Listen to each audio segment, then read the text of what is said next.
Hi friends, welcome back to my channel. ನಾನು ನಿಮ್ಮ ಸವಿತಾ. ಇವತ್ತು ಹಾಗಲಕಾಯಿದು ಗೊಜ್ಜು ಮಾಡೋಣ. ಅದಕ್ಕೆ ಒಂದು 4 ಹಾಗಲಕಾಯಿ ತೊಗೊಂಡಿದ್ದೀನಿ. ಅದನ್ನ ಈ ಥರ ಸಣ್ಣದಾಗಿ ಹೆಚ್ಕೊಂಡಿದ್ದೀನಿ.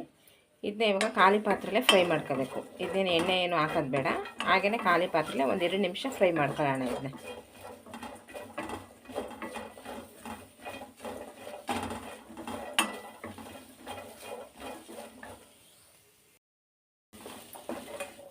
ಇದು ನೋಡಿ, ಇಷ್ಟು ಫ್ರೈ ಆಗಿದೆ. ಇದಕ್ಕೇನು ಎಣ್ಣೆ ಏನು ಹಾಕೋದು ಬೇಡ, ಹಾಗೆಯೇ ಫ್ರೈ ಮಾಡ್ಕೊಂಡಿದ್ದೀನಿ ಖಾಲಿ ಪಾತ್ರೆಯಲ್ಲಿ. ಇದಕ್ಕೊಂದು ಪ್ಲೇಟ್ ಟ್ರಾನ್ಸ್ಫರ್ ಮಾಡೋಣ. ಇದನ್ನ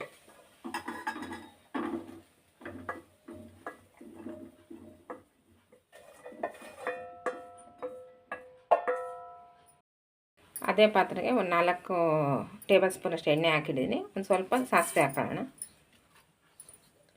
ಒಂದು 3 ಈರುಳ್ಳಿ ಅಷ್ಟು ದಪ್ಪಾಗಿರೋದು ಹೆಚ್ಚಿಟ್ಕೊಂಡಿದ್ದೀನಿ. ಒಂದು 3 ಟೊಮೆಟೊ ಅಷ್ಟು ಹೆಚ್ಚಿಟ್ಕೊಂಡಿದ್ದೀನಿ. ಒಂದು ಸ್ವಲ್ಪ ಕರಿಬೇವು ತಗೊಂಡಿದ್ದೀನಿ.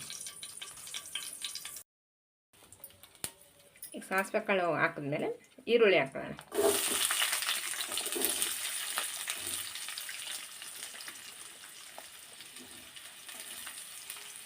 ಸ್ವಲ್ಪ ಕರಿಬೇವು ಹಾಕೋಣ.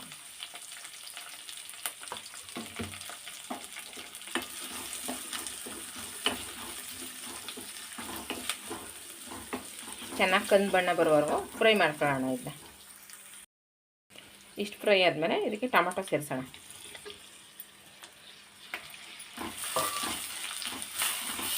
ಟೊಮೆಟೊನ ಹಾಕಿ ಚೆನ್ನಾಗಿ ಫ್ರೈ ಮಾಡೋಣ.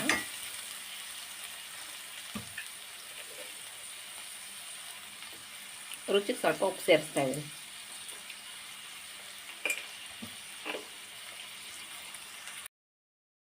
ಇದು ನೋಡಿ, ಇಷ್ಟು ಟೊಮೆಟೊನ ಇಷ್ಟು ಫ್ರೈ ಆದಮೇಲೆ ಇದು ನಾನು ಯಾವಾಗಲೇ ಹಾಗಲಕಾಯಿ ತೋರಿಸಿದ್ನಲ್ಲ, ಅದನ್ನು ಸೇರಿಸೋಣ. ಅದನ್ನು ಸೇರಿಸ್ಬಿಟ್ಟು ಸ್ವಲ್ಪ ಎಣ್ಣೆಲೆ ಅದನ್ನು ಫ್ರೈ ಮಾಡ್ಕೊಳ್ಳೋಣ. ಇವಾಗ ಈ ಹಾಗಲಕಾಯಿ ಗ್ರೇವಿ ಮುದ್ದೆಗಿಂತ ಸ್ವಲ್ಪ ಚಪಾತಿಗೆ ಏನಾದರೂ ತುಂಬ ರೊಟ್ಟಿಗೆ ತುಂಬ ಚೆನ್ನಾಗಿರುತ್ತೆ. ಇದು ಕಾಂಬಿನೇಷನ್ ಈ ಮೆಥಡಲ್ಲಿ ಟ್ರೈ ಮಾಡಿ. ಒಂದು ಸ್ವಲ್ಪನೂ ಕಹಿ ಬರೋಲ್ಲ, ತುಂಬ ಚೆನ್ನಾಗಿರುತ್ತೆ ಇದು ಟೇಸ್ಟು.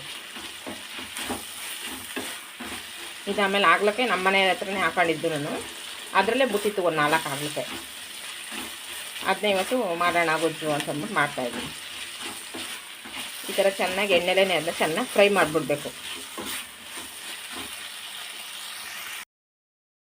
ಇದು ನೋಡಿ, ಎಣ್ಣೆಲಿ ಇಷ್ಟು ಫ್ರೈ ಆಗಬೇಕು. ಇದು ಫ್ರೈ ಆದಮೇಲೆ ಇವಾಗ ಇದು ನೋಡಿ, ಖಾರದ ಪುಡಿ ಹಾಕಿದ್ಮೇಲೆ ಒಂದು ನಿಂಬೆಹಣ್ಣು ಗಾತ್ರದಷ್ಟು ಹುಣಸೆಹಣ್ಣು ನೆನೆಸ್ಕೊಂಡಿದ್ದೆ, ಅದ್ರ ರಸ ತೊಗೊಂಡಿದ್ದೀನಿ. ಇದನ್ನು ಅಷ್ಟೇ ಇದಕ್ಕೆ ಸೇರಿಸೋಣ. ಇವಾಗ ಚೆನ್ನಾಗಿ ಬೇಯಲಿ, ಒಂದು 1/4 ಗಂಟೆವರೆಗೂ ಚೆನ್ನಾಗಿ ಬೇಯಬೇಕಿದು. ಸ್ವಲ್ಪ ಬೆಲ್ಲ ಸೇರಿಸೋಣ. ಇದು ನೋಡಿ, ಎಷ್ಟು ಚೆನ್ನಾಗಾಗಿದೆ ಹಾಗಲಕಾಯಿ ಗೊಜ್ಜು. ನಾನು ಇದನ್ನ ಚಪಾತಿ ಜೊತೆ ಮಾಡಿದ್ದೀನಿ.